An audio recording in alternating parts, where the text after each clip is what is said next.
कि गौरी के ललनवा नेवता करली कबूल जी।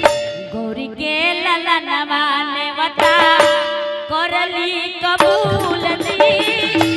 मंगल करावे आई जय बचन भूल जी। गौरी के ललनवा नेवता करली कबूल जी।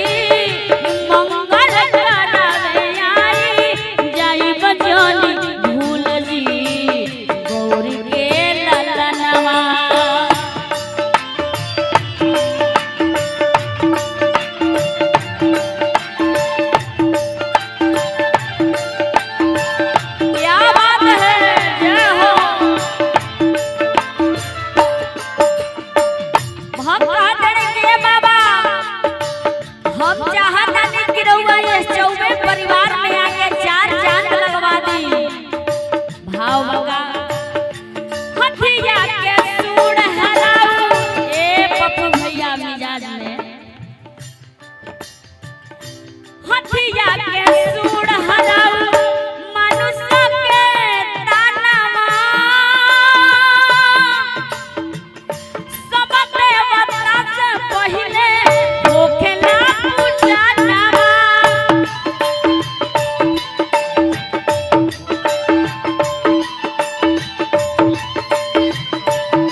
हमार बुआ दीदी लोग के तरफ से, माता बहन लोग के तरफ से हजारों हजार आशीर्वाद स्वरूप पुरस्कार हमार दीदी के तरफ से पुरस्कार आपके प्रणाम बा, पुष्पा आशीर्वाद के प्रतीक्षा बा। आगे भाव बा का